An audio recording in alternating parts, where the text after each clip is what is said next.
Olá pessoal, que a paz do Senhor esteja com você, que a paz do Senhor entre na tua casa, no lugar onde você está, que alcance toda a sua família.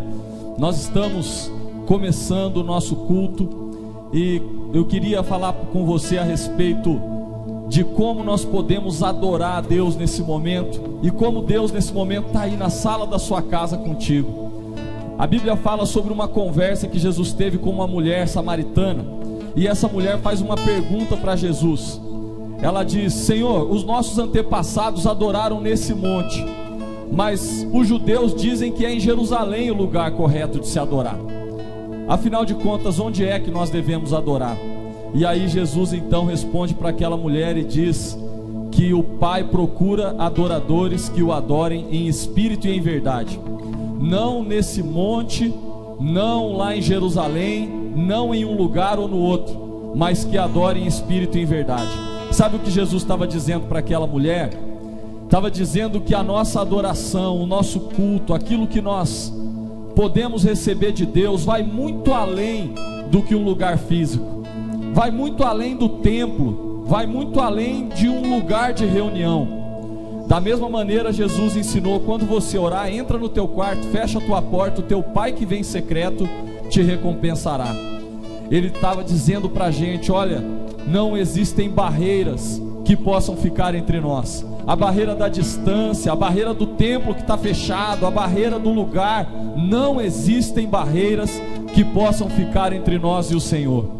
E é por isso que nós vamos dar o nosso melhor agora, para adorar a Deus, para estar com Ele, para ouvir a palavra dEle, porque não existem barreiras que possam fazer com que o Espírito não te alcance. Não existem barreiras que possam impedir o Espírito de alcançar você aí no lugar onde você está.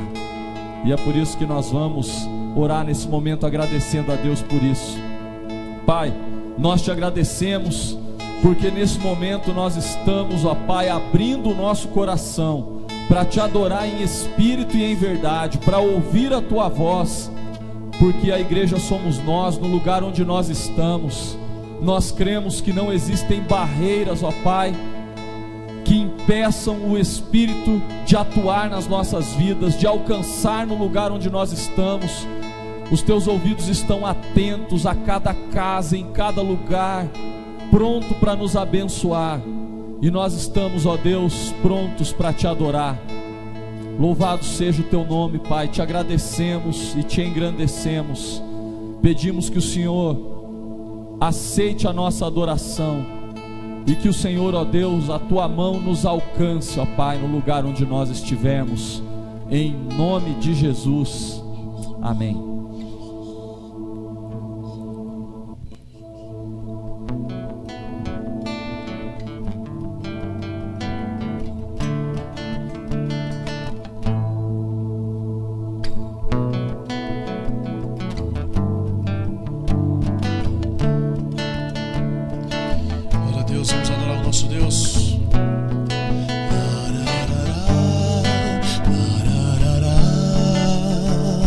Para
vida eterna em ti.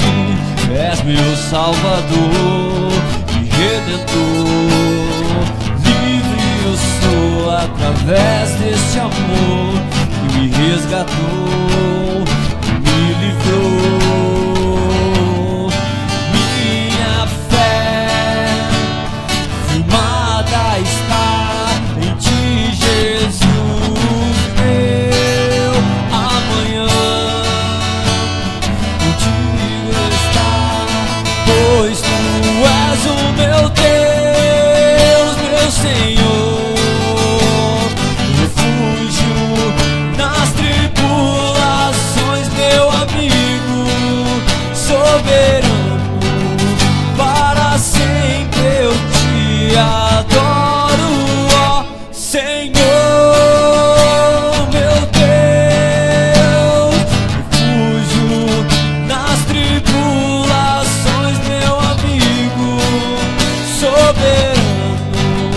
Para sempre eu te adoro, ó Senhor.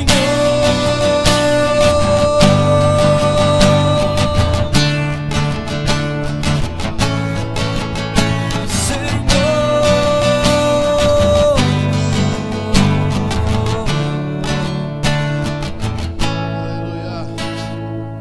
Nós queremos agradecer o teu santo nome, Deus, e agradecer ao Senhor pelas obras que o Senhor tem feito em nós e através de nós. Queremos o teu nome engrandecer e agradecer-te por tua obra em nossas vidas. Confiamos em teu infinito amor,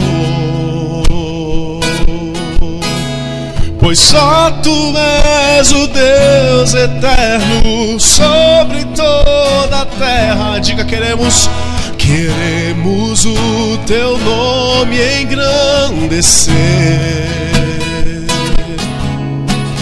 e agradecer-te por tua obra em nossas vidas. Confiamos em teu infinito amor, pois só tu és o Deus eterno sobre toda a terra e céu.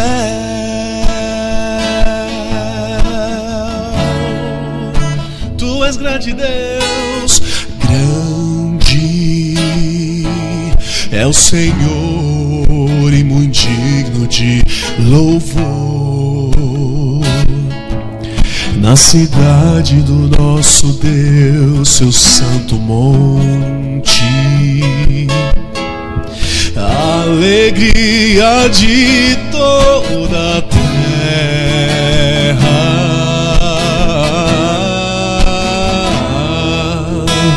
Grande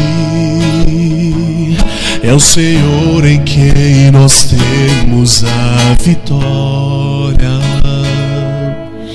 e que nos ajuda contra o inimigo. Por isso diante dele nos prostramos,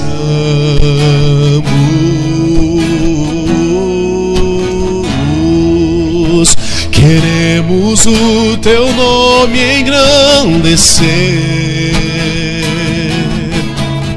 e agradecer-te por tua obra em nossas vidas. Confiamos em teu infinito amor,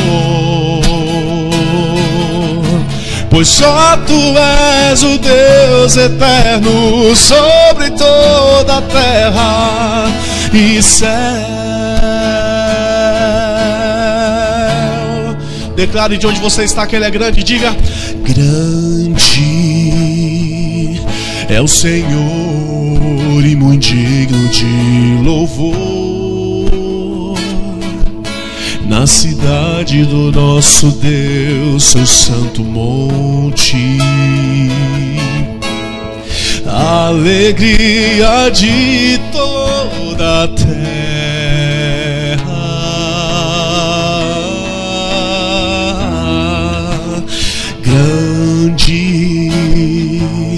É o Senhor em quem nós temos a vitória e que nos ajuda contra o inimigo. Por isso diante dele nos prostramos,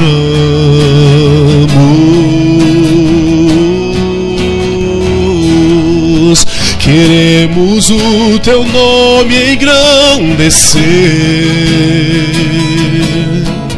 e agradecer-te por tua obra em nossas vidas. Confiamos em teu infinito amor, pois só tu és o Deus eterno sobre toda a terra. Queremos o teu nome engrandecer e agradecer-te por tua obra em nossas vidas. Confiamos em teu infinito amor, pois só tu és o Deus eterno sobre toda a terra. Pois só tu és o Deus eterno sobre toda a terra. Pois só tu és o Deus eterno sobre toda a terra. E Senhor,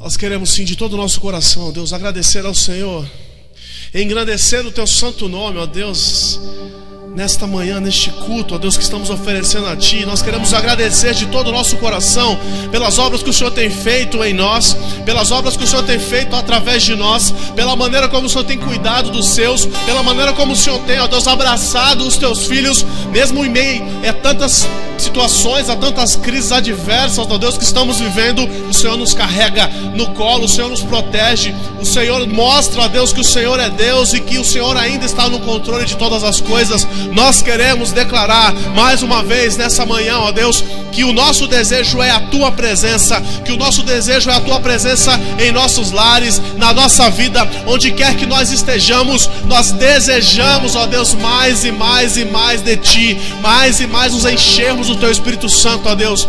Por isso, ó Deus, a nossa oração nessa manhã é apenas pedindo isso, ó Deus. Nós queremos a Tua presença, apenas isso é que nós queremos nas nossas vidas, Deus. Recebe, Pai. Eu só quero Tua presença. Hoje não vou te pedir nada, só quero levantar a minha voz pra te dizer que a Tua graça já me basta. Eu só quero Tua presença. Hoje não vou te pedir nada, não, não. Só quero levantar a minha voz pra te dizer que a Tua graça já me basta. Aleluia, estamos aqui desejosos, Pai. Estou te esperando aqui. Eu já fechei a porta, pode vir. Estou te esperando pra fazer o que tens que fazer. Abra o teu coração onde você está aí, declare isso a Ele, diga com a tua boca: meu coração aberto já está. Te peço, vem encher este lugar. Te entrego tudo que eu tenho e sou, e também quem não sou. só quero tua presença. Hoje não vou te pedir nada, não, não. Só quero levantar a minha voz pra te dizer que a tua graça já me bastou. Eu só quero tua presença, hoje e sempre. Hoje não vou te pedir nada, só quero levantar a minha voz pra te dizer que a tua graça já me basta. Nosso desejo, Deus, é nunca sair da tua presença. Seja em qual local estivermos, ó Deus, nós desejamos a tua presença. O Senhor é bem-vindo, ó Pai. Nós sabemos que o melhor para vencermos esse mundo é andarmos ao teu lado, é andarmos junto a ti, Deus. Por isso nós queremos declarar que não queremos nunca sair da tua presença, não importa o que aconteça, não importa as circunstâncias. O nosso desejo é nunca, jamais sair da tua presença, Deus. Em nome de Jesus. Eu não quero mais sair daqui. Eu não quero mais sair daqui. Eu não quero mais sair daqui. Me deixa morar. Eu não quero mais sair daqui. Eu não quero mais sair daqui. Eu não quero mais sair daqui. Me deixa morar. Eu não quero mais sair daqui. Eu declaro isso a Ele, diga isso na sua casa. Mais sair daqui. Eu não quero mais sair daqui. Me deixa morar. Eu só quero tua presença. Hoje não vou te pedir nada,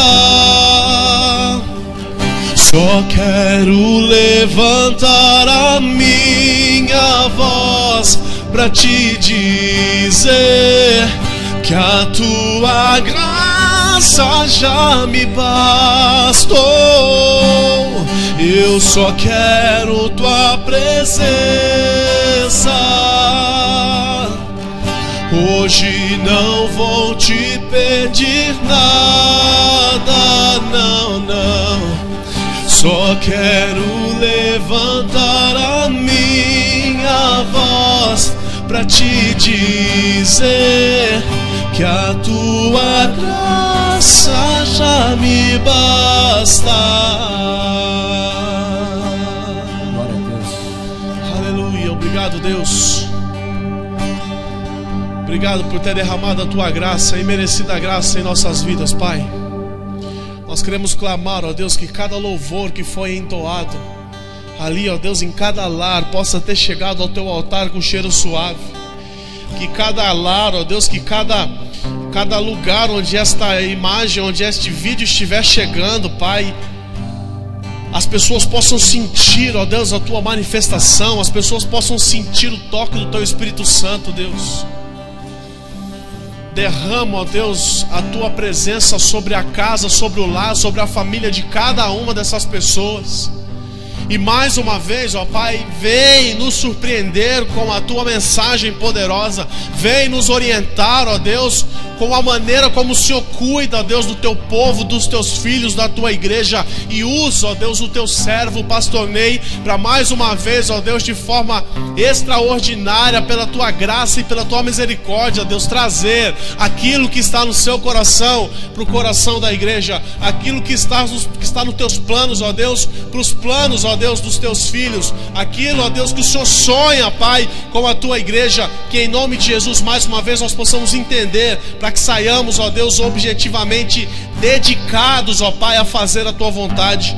Em nome de Jesus, recebe o nosso louvor, recebe a nossa adoração. Nós o amamos e nós cremos, ó Deus, que grandes coisas o Senhor tem a fazer. Nós cremos que através de tudo isso o seu nome será glorificado. A tua igreja, ó Deus, vai continuar se levantando, a tua igreja vai continuar te adorando, porque o Senhor nunca perdeu o controle e nunca perderá, Pai. Em nome de Jesus, receba no teu altar o nosso pastor agora. E sobretudo seja feita a tua vontade. Em nome de Jesus é que nós oramos e pedimos, ó Deus. Amém. Glória a Deus.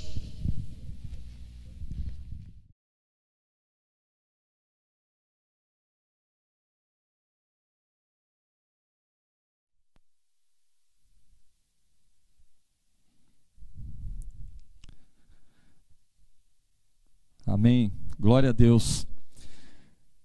Ainda dá tempo de você compartilhar ainda o link com os seus amigos, né, de convidar para o culto. O culto da semana passada foi um sucesso, né? Muita gente assistiu, centenas de pessoas assistiram, e por causa das centenas de interações e compartilhamentos, nós tivemos mais de 15 mil pessoas alcançadas. Não quer dizer que todas assistiram, mas alcançadas. Então dá tempo ainda de você convidar o seu amigo, mandar aí para a sua lista de WhatsApp, Facebook, suas redes sociais. Convide pessoas para participar e para ouvir a mensagem da palavra de Deus. Nós vamos continuar a nossa série de mensagens, né? Start, uma série no livro de Gênesis, uma exposição do livro de Gênesis, que fala sobre os muitos começos. Nós já vimos o começo do universo, do ser humano, do casamento, o início do pecado, e hoje nós vamos ver o início da cura. Se o pecado aconteceu e acabou prejudicando todo o ser humano, por um só homem entrou o pecado no mundo, e o pecado passou para todos os homens e todos morreram. Nós vimos a maior pandemia que já aconteceu, e hoje nós vamos ver também o início da cura, a salvação, o início da salvação. E está lá em Gênesis capítulo 3, no mesmo capítulo que fala sobre o pecado, sobre o início do pecado, fala também sobre o início da salvação. Gênesis capítulo 3, o versículo 15, apenas o versículo 15. Gênesis 3, 15 diz assim: porém inimizade entre você e a mulher, entre a sua descendência e o descendente dela. Este lhe ferirá a cabeça, e você lhe ferirá o calcanhar. Vamos orar? Pai, nós queremos pedir mais uma vez que o Senhor agora possa abençoar as nossas vidas, que a Tua palavra entre nos nossos corações e nos mostre, ó Deus, a salvação tão grande, a cura que o Senhor preparou para o problema do pecado. Em nome de Jesus. Amém. Gênesis capítulo 3 é um capítulo importantíssimo. O mundo seria diferente se não existisse Gênesis capítulo 3. Se não houvesse a história da entrada do pecado no mundo. O mundo seria totalmente diferente se não acontecesse isso. No entanto, o mundo seria também muito diferente se o versículo 15 não existisse, ou se não acontecesse o cumprimento dessa promessa que Deus fez no versículo 15. Nesse versículo, Deus então ele está falando a respeito das consequências do homem, da mulher, da serpente, do diabo. E então, quando chega no versículo 15, ele diz: olha, eu vou pôr inimizade entre você e a mulher, falando com a serpente. E aí ele diz: vou pôr inimizade entre os seus descendentes e o descendente dela. Os seus descendentes, e aí a gente se pergunta, né? O diabo tem descendentes, o diabo tem filhos, né? O diabo tem descendência. E sim, o diabo tem descendência, o diabo tem descendentes, o diabo tem filhos. E então ele começa, né, nós vamos começar falando justamente a respeito disso, dos filhos de Deus e dos filhos do diabo, né? Os filhos de Deus e os filhos do diabo. Quem são esses, os filhos do diabo? Quem é essa descendência do diabo que ele está dizendo aqui? Ora, quando Jesus, né, lá no Novo Testamento, ele vai falar com os discípulos e ele conta uma parábola. Numa das suas parábolas ele diz algo revelador. Olha só o que ele diz em Mateus capítulo 13. Ele diz, Jesus lhe contou outra parábola dizendo: o reino dos céus é como um homem que semeou boa semente em seu campo, mas enquanto todos dormiam, veio o seu inimigo e semeou o joio no meio do trigo e se foi. Então Jesus, ele conta uma parábola e ele sempre usava coisas do dia a dia para falar com os discípulos, e aqui ele vai usar a ilustração aí, né, de uma plantação, e ele fala: olha, uma pessoa veio e semeou o trigo, mas enquanto ele dormia veio um inimigo e semeou o joio. E onde foi que ele semeou o joio? No meio do trigo. Então ele diz que o joio e o trigo estão juntos, está no meio do trigo. E aí depois disso, os discípulos perguntam para Jesus: Jesus, que negócio é esse? Que parada é aquela de trigo, de que o Senhor contou que o joio, o trigo e tal, veio um, plantou uma coisa, e aí Jesus conta qual é a explicação dessa parábola, o que significava isso. E aí ele diz: aquele que semeou a boa semente é o filho do homem. O que semeou a boa semente é o filho do homem, falando de Jesus, o filho do homem, o filho de Deus. O campo é o mundo, e a boa semente, quem são? Os filhos do reino, os filhos de Deus. Então Jesus, ele semeia a boa semente, os filhos de Deus. Mas aí o que acontece? Ele diz que o joio são os filhos do maligno.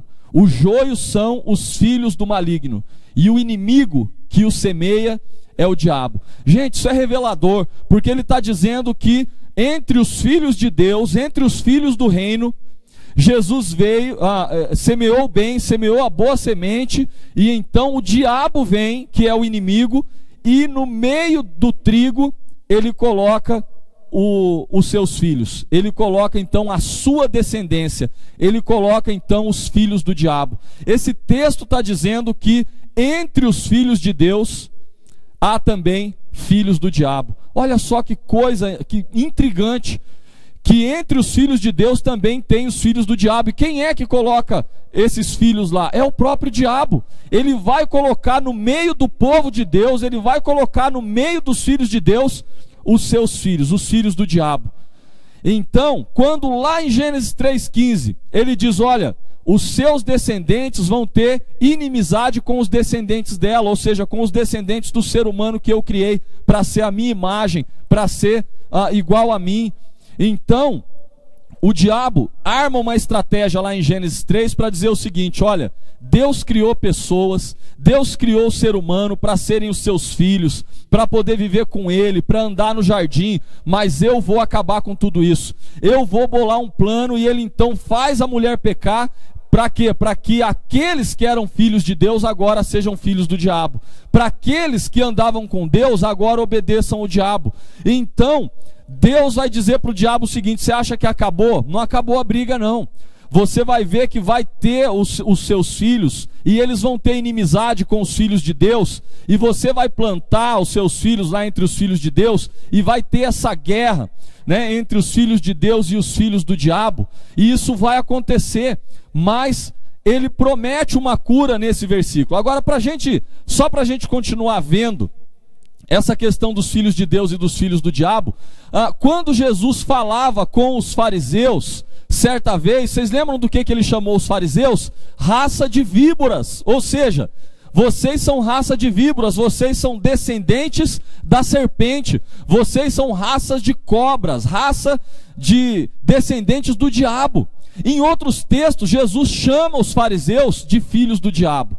Olha só que coisa. E uma coisa interessante é que nós nunca vemos Jesus chamando os ladrões, os publicanos, pecadores de raça de víboras ou filhos do diabo. Nós vemos sempre Jesus chamando os religiosos de filhos do diabo, de raça de víboras. E isso é muito sério, porque se a Bíblia diz que entre os filhos de Deus também estão os filhos do diabo.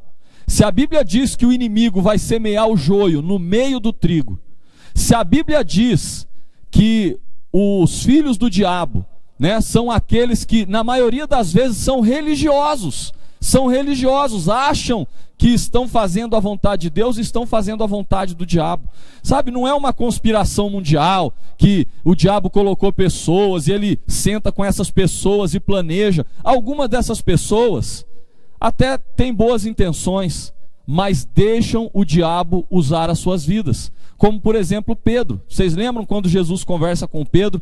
Pedro, ele fala sobre a crucificação, e aí Pedro não entende a espiritualidade daquele assunto e diz: nunca vai acontecer isso, o Senhor vai ser o rei, nós vamos lutar por você, vai acontecer tal coisa, e você vai ser famoso, vai sentar no trono.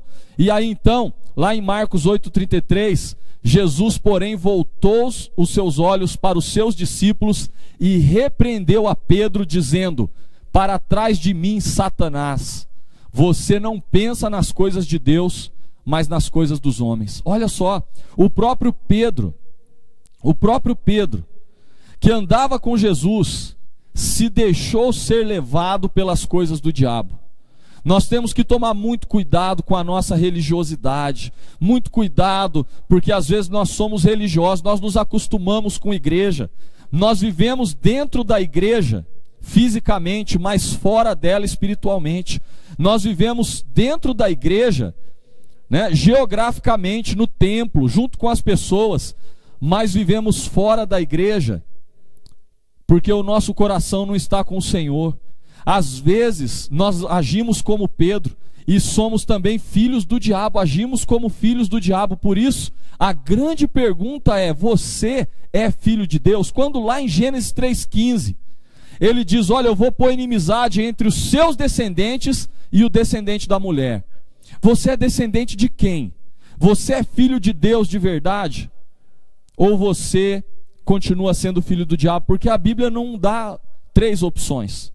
Ela diz, Jesus disse: olha, quem não está comigo está contra mim, quem comigo não ajunta, espalha. Então você precisa perguntar a si mesmo: você só participa da igreja? Você só vai à igreja? Ou você realmente é filho de Deus? Sabe por quê? Ir à igreja não quer dizer nada.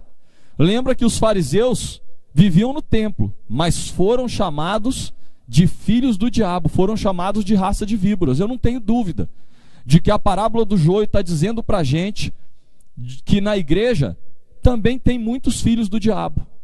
Que na igreja, ou seja, no lugar onde a igreja de Jesus se reúne para adorar a Deus, na instituição igreja, no hall de membros igreja, também existem filhos do diabo. A questão é: você é filho de Deus de verdade? Agora,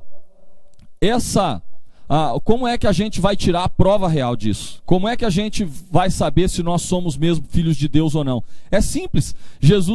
Paulo diz lá em Romanos 6, vocês não sabem que quando vocês se oferecem a alguém para lhe obedecer como servos, vocês tornam-se servos daquele a quem vocês obedecem?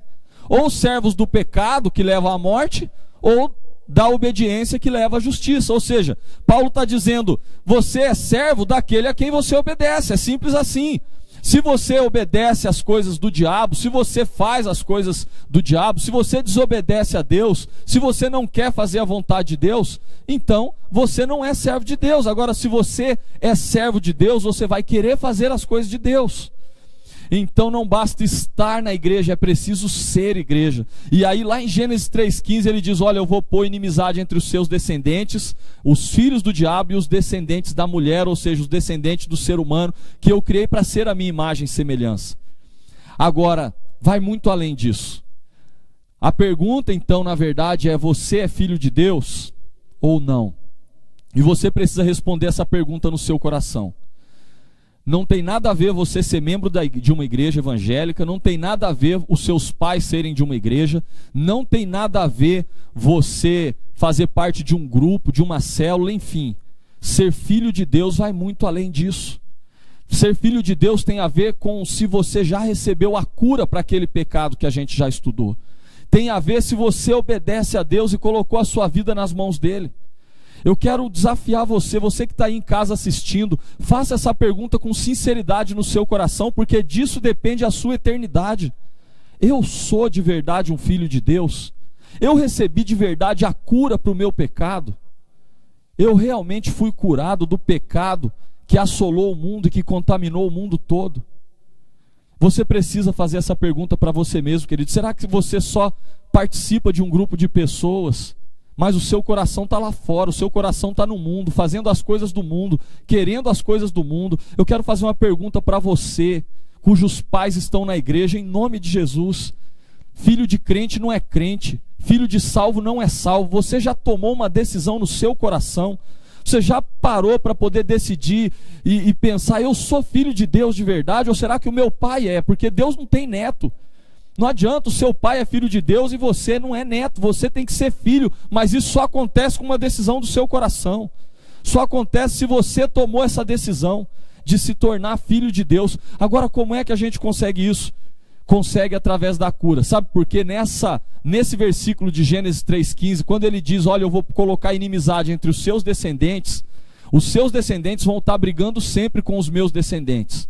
Mas ele diz depois, finalizando lá o versículo, você vai ferir o calcanhar do descendente da mulher, mas ele vai ferir a sua cabeça. Ele não diz ele vai ferir a cabeça dos seus descendentes. Agora ele está falando com o diabo. Ele está falando com o diabo e ele está falando sobre o Filho de Deus e o diabo. Ele está falando sobre Jesus Cristo, o descendente da mulher, aquele que viria da descendência da mulher, e falando com o diabo. Então, pensa um pouco na situação no momento.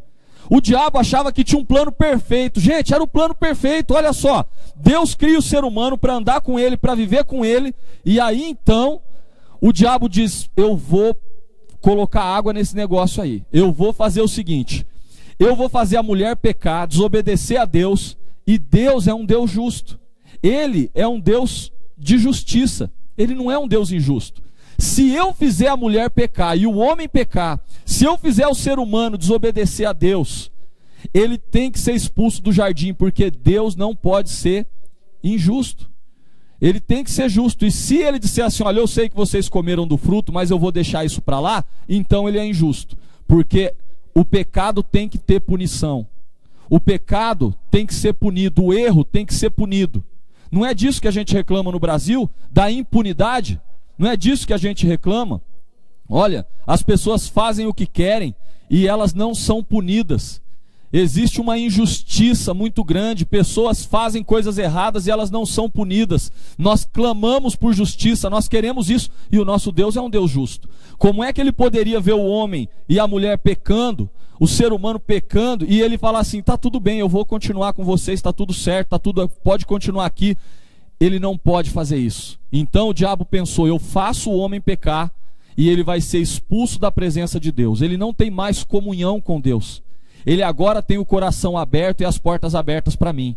Agora o ser humano não é mais filho de Deus, ele não é mais a imagem e semelhança do Criador. Agora eu assumo o papel e eu coloco então um basta nesse plano de Jesus. E quando ele consegue fazer isso, e então Deus vem e diz para o homem, você vai acontecer isso, para a mulher, você vai acontecer aquilo, e agora ele tem uma conversa com a serpente. E ele diz, olha, você está achando que o seu plano deu muito certo. Você está achando que você agora conquistou o homem para você e o homem agora é teu. Você está achando que o ser humano que eu criei para ser meu filho, agora é seu. E que, como eu sou justo, eu vou mandá-los embora do jardim. Mas eu quero dizer uma coisa para você. O descendente da mulher, vai ter um descendente da mulher que vai nascer e você vai ferir ele. Você vai ferir o calcanhar dele, mas ele vai esmagar a sua cabeça. Ele vai dar a possibilidade do homem voltar para mim. Ele vai dar a possibilidade do homem retornar para mim. E ele não vai fazer isso com injustiça. Sabe por quê? Porque ele vai ser justo. E como justo, ele não merece punição. E como ele não merece punição, ele vai ser punido no lugar do ser humano. Ou seja, ao mesmo tempo que Deus vai ser misericordioso para perdoar o homem, Deus vai ser justo e vai cumprir a sua justiça no descendente da mulher. Então ele está falando com o diabo e dizendo assim, olha, eu vou esmagar a tua cabeça. através do descendente da mulher, ele vai esmagar a tua cabeça e vai trazer cura para o pecado. Ele está falando de Jesus. Lá em Gálatas, a Bíblia vai falar sobre Jesus, dizer, quando veio a plenitude dos tempos, então veio Jesus, nascido de mulher, ou seja, o descendente da mulher. Foi por isso que ele precisou nascer, foi por isso que ele precisou ser humano, foi por isso que ele precisou passar por tudo isso que nós passamos como carne e osso, para que ele pudesse pisar na cabeça da serpente. É por isso que a Bíblia diz lá em Colossenses 2, 13 e 14, quando vocês estavam mortos em pecados e na incircuncisão da sua carne, Deus os vivificou. A gente estava morto e Deus vivificou a gente. Como? Juntamente com Cristo. Ele nos perdoou todas as transgressões e cancelou a escrita de dívida que consistia em ordenanças e que nos era contrária. Ele a removeu, pregando-a na cruz. A Bíblia diz que o descendente da mulher, que Deus prometeu em Gênesis 3,15, que ele nasceu e que ele foi justo e que ele não precisava ser punido, mas ele aceitou ser punido no lugar do ser humano, no meu lugar, no seu lugar. E esse descendente da mulher, então, pôde nos trazer vida. A Bíblia diz que existia uma escrita de dívida. Você lembra quando você era pequeno? Que você, os mais velhos aí, né, que iam lá no bar, no mercadinho, e falavam assim, ó, eu vou comprar 2 litros de leite. Aí você comprava aquele litro de leite, né, aquele saquinho de leite, falava, coloca na conta. Ele colocava na conta, e aí, ó, você está devendo tanto. E aí, então, a gente fazia isso no final do mês, ia lá e pagava. A Bíblia diz que existia uma escrita de dívida que nos era contrária, e a gente não conseguia pagar. Aí sabe o que a Bíblia diz? Não dava para a gente pagar, porque nós somos pecadores. Como é que eu vou pagar as minhas dívidas? Eu não consigo pagar o meu pecado. Mas então veio Jesus e a Bíblia diz que ele cancelou o escrito de dívida, que ele removeu todas essas dívidas, pregando na cruz. É como se Jesus tivesse dito, eles têm dívidas, Deus é justo e não pode simplesmente deixar isso para lá, então eu vou pagar a dívida deles, eu vou pagar essa dívida. Lá em Gênesis 3,15 foi que Deus prometeu isso, foi o início da salvação. Esse texto de Gênesis 3,15 é chamado de proto-evangelho, ou seja, o primeiro evangelho. Foi quando Deus anuncia a cura, quando ele diz para o diabo, você acha que venceu, mas a sua cabeça vai ser esmagada na cruz do Calvário, através do descendente da mulher. Ele vai ter um retorno, ele vai poder retornar, ele vai poder de novo voltar para mim. E sabe o que a Bíblia diz na continuação desse texto de Colossenses 2, 13 e 14? No versículo 15, o versículo seguinte diz, e tendo despojado os poderes e autoridades, fez deles um espetáculo público, triunfando sobre eles na cruz. A Bíblia diz que Deus fez do diabo e das autoridades espirituais do mal um espetáculo público. Sabe o que significa isso?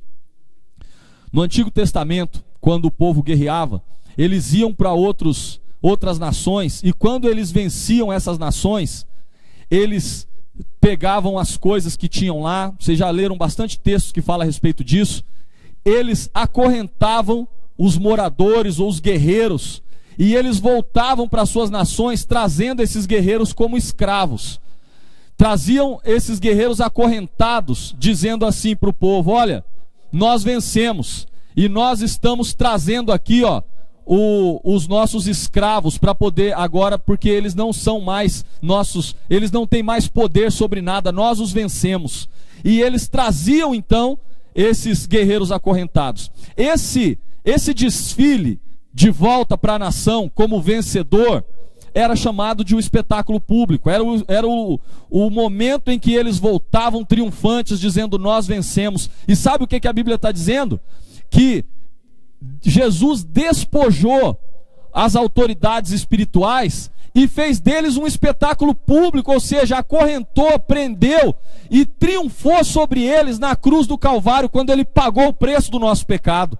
Quando ele pagou o preço do nosso pecado na cruz do Calvário, ele sofreu, ele foi surrado, ele foi humilhado. Tudo bem, o diabo conseguiu ferir o seu calcanhar, mas ele pisou na cabeça do diabo, ele pisou na cabeça do inimigo. É por isso que a Bíblia diz, em todas estas coisas que nós passamos, nós já somos mais do que vencedores, porque Jesus pisou na cabeça do diabo, porque ele já nos deu o que nós precisamos para a nossa cura. É lá em Gênesis 3,15, no mesmo capítulo que acontece o pecado, foi o capítulo onde se inicia a salvação. Foi o capítulo onde Deus falou: o descendente da mulher vai pisar na sua cabeça, e você vai ser esmagado, e você vai ver que a vitória não vai ser sua. O seu plano foi frustrado por causa da cruz do Calvário, por causa de Jesus Cristo. Por causa dele aconteceu isso. No entanto, esse versículo fala a respeito de como é que nós vamos conseguir a cura, através do descendente da mulher. Mas como é que eu faço isso de maneira prática na minha vida? Se o pecado entrou no mundo e me afastou de Deus, e eu passei a ser então escravo do pecado, a Bíblia diz, então Jesus morreu na cruz por causa do meu pecado, para me trazer cura. E se Jesus morreu na cruz, pisou na cabeça do diabo, para que eu não seja mais escravo do pecado, como é que eu recebo essa cura? O que eu faço para receber essa cura? Então preste atenção nisso. Você recebe essa cura em primeiro lugar reconhecendo que você está doente. Ninguém pode receber cura se essa pessoa não acredita que está doente. Quando é que você vai ao médico? É só quando você vê que está com algum problema. Quando é que você vai tomar uma injeção? Ninguém acorda de manhã dizendo: estou com a vontade de tomar uma injeção, estou com a vontade de tomar aquele remédio. Se acontece isso, você tem um problema. Você tem um outro problema e tem que ir num outro médico. Mas normalmente nós só fazemos isso quando nós sabemos que nós estamos doentes. Sabe, a grande estratégia do diabo, porque a sua primeira estratégia falhou, a de fazer o homem pecar, e então Jesus pisou na cabeça da serpente. A estratégia dele agora é dizer para o ser humano que ele não está doente. É dizer para o homem que ele não está em pecado. A estratégia do diabo é dizer para o ser humano o seguinte: você não precisa de nada, você se basta, você não está doente, você não tem problema nenhum. E sabe o que a Bíblia diz? A Bíblia diz que todos pecaram e estão destituídos da graça de Deus. Você está doente, eu estou doente. Nós temos uma natureza pecaminosa dentro de nós que nos induz a fazer o que é errado. A Bíblia diz que nós temos isso dentro de nós. É por isso que nós somos atraídos por aquilo que não pode. Nós somos atraídos por aquilo que não devemos. Nós somos atraídos por aquilo que é proibido, porque nós temos uma natureza pecaminosa dentro de nós. É por isso que você tenta fazer o que é certo, e quando você vê, você está fazendo de novo aquilo que é errado. É por isso que você diz: olha, eu vou ser uma pessoa diferente, mas quando você dá por conta, você já está de novo fazendo as mesmas coisas. Nós temos uma natureza pecaminosa, nós somos doentes. Mas se você não reconhecer isso, você não pode ser curado. Então o primeiro passo para você receber essa cura é você reconhecer que você está doente. É reconhecer que você é pecador. E o diabo tenta colocar na nossa cabeça: você não é. Você é um ser humano incrível. Você é fantástico. Você pode todas as coisas. E você vê um monte de gente falando tal, e que você pode tudo, e que você é um ser humano. E aí então o diabo vai colocando isso na nossa mente, e a gente acha que está tudo bem. Mas não está. Não está. Você precisa reconhecer que o pecado afetou a sua vida, que o pecado afetou você, o pecado afetou todos nós. Nós somos doentes. Esse é o primeiro passo. O segundo passo para você receber a cura é você reconhecer a cura. Porque tem gente que está doente e diz assim: olha, realmente eu sou uma pessoa ruim, eu sou uma pessoa má, eu faço o que é errado, eu sou atraído pelo pecado, mas não tem jeito para mim. Ou seja, não reconhece que existe uma cura. Ninguém vai tomar alguma coisa que não acredite que possa curar. De repente você está com uma febre, né? E aí alguém vem e fala assim: olha, você está com febre, você precisa tomar água com vinagre, com limão e sal e detergente de framboesa, sei lá o que. E isso aqui não é receita não, viu gente? Não vai colocar pedaço disso na internet falando que o pastor está dando receita para acabar com o vírus, não. Você não vai fazer isso porque você não acredita. Fala: eu não acredito nesse monte de receita, eu vou no médico. Por quê? Porque o médico sabe o que eu preciso. Então alguém fala que você tem que tomar alguma coisa, você não vai tomar porque você não acredita que você vai ser curado com aquilo. Mas quando você acredita, você faz o que for preciso. Quantas vezes você não fez isso? Vai no médico e aí vai ao médico e o médico fala, você tem que tomar esse remédio aqui. Você vai na farmácia e ele fala, o remédio custa R$70, R$80. Você fala, meu, eu tô sem dinheiro para fazer um monte de coisa que eu tenho que fazer, um monte de conta que eu tenho que pagar, mas eu vou comprar o remédio. Por quê? Porque eu sei que isso vai me curar e eu preciso disso. Né? Quanta gente não tem dinheiro para poder dar o tratamento que o filho precisa, a filha precisa, e faz o que for preciso, porque acredita que vai ser curado, sabe? Por quê? Porque você precisa reconhecer a cura, você precisa acreditar que aquilo cura você. Então, quando Deus diz para o diabo, olha, Jesus vai pisar na sua cabeça, ou seja, o descendente da mulher vai pisar na sua cabeça, ele estava dizendo que o descendente da mulher, que é Jesus, que ele é a cura. No entanto, muita gente ainda hoje não reconhece a cura, não acredita que Jesus é a cura para o nosso pecado. E deixa eu dizer uma coisa muito importante para você, mais uma vez, a igreja não é a cura.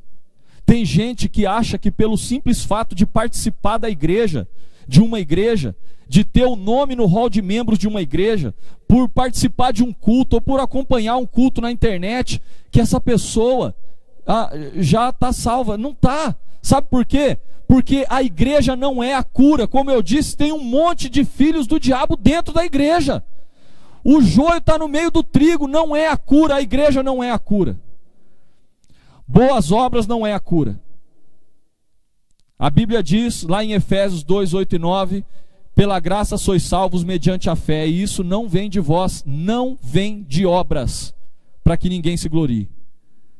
Você está fazendo bem no mundo, você está atendendo um monte de gente, você está ajudando um monte de criança, você está ajudando um monte de faminto, você está ajudando um monte de gente e você acha que isso é o que vai levar você para o céu. Não é. Boas obras não é a cura. Não é a cura. Você não vai encontrar a cura através das boas obras. A cura não está na ética. Não, eu sou uma pessoa boa, eu não preciso de igreja, eu não preciso de religião, eu não preciso de Deus, eu não preciso de nada. Porque eu sou uma pessoa boa, eu sou uma pessoa que trabalha, nunca peguei nada de ninguém, nunca desejei o mal para ninguém. Você não vai ser curado porque você é uma pessoa ética. Não vai ser curado. Os fariseus observavam a lei, os fariseus iam para o templo, os fariseus tentavam obedecer todas as coisas que a lei dizia. Eles eram considerados pessoas boas lá no seu meio. E Jesus disse para eles, raça de víboras, filhos do diabo. Você não vai conseguir encontrar a cura na ética. Você não vai conseguir encontrar a cura fazendo o bem no mundo. Você não vai encontrar a cura desse jeito. Todas essas coisas são coisas boas e que seguem a salvação. Nós não somos salvos pelas obras. Nós somos salvos para as obras, mas não pelas obras. As obras não são a cura. Talvez você ache que isso é muito bom, porque você faz um monte de coisa legal, mas salvação não é como uma balança, que Deus vai medir as coisas boas que você faz e as coisas ruins, e vai dizer, olha, fez bastante coisa boa, fez pouca coisa ruim, então a balança está pendendo mais para as coisas boas e você vai ser salvo. Não é assim que funciona. A Bíblia diz que Deus é santo e Ele habita num lugar de santidade. Então Ele não aceita o pecado lá, nem umzinho. Então, pensa no seu pecado como você fazendo um omelete, e aí você faz lá, quebra lá 3 omeletes numa frigideira, e aí você fala, eu estou com tanta fome que eu vou colocar mais um. E quando você coloca o 4º omelete, ele está podre, preto, com aquele cheiro horrível. Você vai dizer assim, mas tem 3 bons e tem um só ruim, então tá bom, vamos mexendo lá e vamos comer esse omelete aí. Não dá. É do mesmo jeito com o pecado. Deus não aceita o pecado lá no céu. Por isso você não pode ter poucos pecados para entrar no céu. Você tem que ser perdoado de todos os seus pecados. Você tem que ser perdoado de todos os seus pecados. Tem que ter a sua lista apagada. Você tem que reconhecer a cura. E sabe qual é a cura? A cura está no filho da mulher, no descendente da mulher, em Jesus Cristo. O próprio Jesus diz isso. Eu sou o caminho, a verdade e a vida. Ninguém vem ao Pai a não ser por mim. Ninguém chega até Deus a não ser através de Jesus. Ele é o caminho. Ele é a cura. Ele é o remédio que foi prometido lá em Gênesis 3,15 para o seu pecado, para que você tenha sua lista apagada, para que você não seja mais escravo do pecado. Do mesmo jeito que Jesus triunfou e fez do diabo um espetáculo público, quando você aceita Cristo, reconhece a cura, você também vai poder não mais ser escravo do pecado. Agora você vai ser livre da escravidão do pecado para fazer aquilo que você quer fazer. Nós continuamos a ser atraídos pelo pecado? Continuamos. Mas agora nós não somos mais escravos dele, não precisamos mais ser escravos dele. Se você reconhece que está doente, se você reconhece a cura, que é Jesus, nada mais vai trazer para você salvação, querido. A Bíblia diz que em nenhum outro nome, não existe nenhum outro nome dado entre os homens pelo qual importa que sejamos salvos. Não existe nenhum outro nome. Então, me perdoe se você ouviu que existe um outro nome. Se é Buda, se é Confúcio, se é quem for, não existe nenhum outro nome, a Bíblia diz, dado entre os homens pelo qual importa que sejamos salvos. Jesus é o único caminho para que você possa chegar à salvação. E você precisa reconhecer esse remédio. Agora, não basta você reconhecer que está doente, e não basta você apenas reconhecer a cura. Olha, eu estou doente e eu sei que a cura está em Jesus. Pronto, você está salvo? Ainda não. Sabe o que você precisa? Você precisa receber o antídoto. Você precisa ter ele dentro de você. Sabe por quê? Ninguém faz assim: olha, eu estou muito doente e eu sei qual é o remédio que me cura. É o Buscopan. E aí pronto, eu já estou curado agora. Não está. Você tem que comprar lá o remédio, tem que tomar, tem que comprar lá o comprimido, tem que comprar a injeção lá e tem que tomar a injeção. Você tem que receber isso. Você precisa disso para ser curado. Então, o fato de Gênesis 3,15, Deus ter prometido que o pecado, o problema do pecado seria resolvido, seria solucionado. Eu vou trazer o antídoto. O filho, o descendente da mulher, vai pisar na cabeça da serpente. Você é pecador, precisa então reconhecer que está doente. Você precisa reconhecer que Jesus é a solução. Só isso não basta para você. Você já deve ter ouvido milhares de vezes a respeito de Jesus. A questão é, você tem Jesus dentro de você, você recebeu a cura, você recebeu Jesus Cristo como Senhor e Salvador da sua vida. A grande pergunta é, você tem Ele dentro de você? Se você não tiver a cura, o remédio dentro de você, você continua sendo escravo do pecado e continua não sendo filho de Deus. Sabe, muita gente critica as igrejas por dizer, olha, eles acham que só eles são salvos, ou só quem está na igreja é salvo. Nós não achamos isso, pelo menos não aqui. Nós não acreditamos que o fato de você vir aqui na igreja, você está salvo. Não acreditamos que o fato de você ter o seu nome no hall de membros faz de você salvo. Não acreditamos que você fazendo coisas boas, participando da diretoria, da presidência, sendo líder de célula, sendo o pastor da igreja, você está salvo. Não está. Nós acreditamos de verdade que todos nós somos pecadores, que todos nós somos doentes, atraídos pelo pecado. Nós acreditamos que nós reconhecemos a cura, que a cura está em Jesus. E nós acreditamos que somente aquele, independente do lugar onde você estiver, somente aquele que diz, eu quero receber Jesus Cristo como Senhor e Salvador da minha vida, eu quero que Ele more no meu coração, esse é que está salvo. Independente da placa da igreja, independente da denominação, independente de se você toma essa decisão aqui, no templo, o lugar onde eu estou, ou se você toma essa decisão aí na sua casa, você só pode ser curado se você receber Jesus Cristo como Senhor e Salvador da sua vida. Sabe por quê? A Bíblia é muito objetiva e clara para dizer quem é o Filho de Deus, ou quem são os filhos de Deus. A Bíblia diz, contudo, aos que o receberam, aos que creram em seu nome, deu-lhes o direito de se tornarem filhos de Deus. Nós acreditamos que o homem, ele não é filho de Deus. Ele pode se tornar filho de Deus, de acordo com o que a Bíblia diz. E como a Bíblia diz que ele pode se tornar filho de Deus? O texto é bem claro. Aos que o receberam, ou seja, aos que colocaram essa cura dentro deles, aqueles que receberam a cura. E como é que eu recebo essa cura? Como eu disse, você precisa crer no nome de Jesus, precisa crer. Aqueles que creem em seu nome, a esses que creem no seu nome e que o receberam, a estes deu-lhes o poder de serem feitos filhos de Deus. Gênesis 3,15 fala sobre o início da salvação. E você pode hoje, querido, se tornar curado dessa pandemia chamada pecado.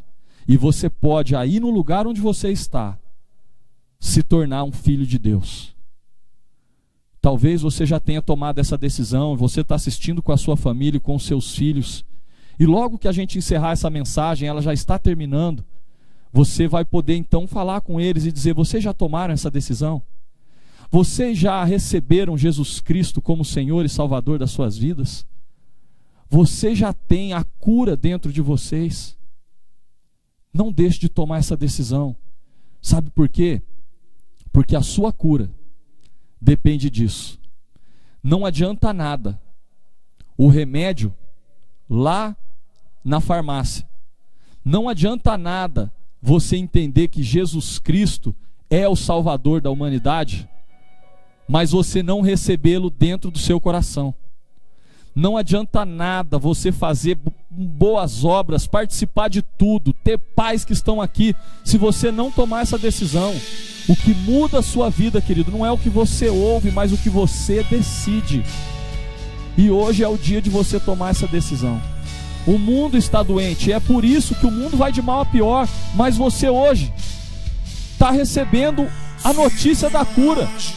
Sabe, nós estamos no meio de uma pandemia e está todo mundo tentando saber o que é que vai curar, vai ser isso, vai ser aquilo, fazendo experimentos, esperando alguém dizer: eu descobri, a cura é essa aqui, para que todo mundo seja curado. E você está recebendo essa notícia, você está recebendo a notícia da cura que o mundo precisa, mas isso começa com você, começa com você.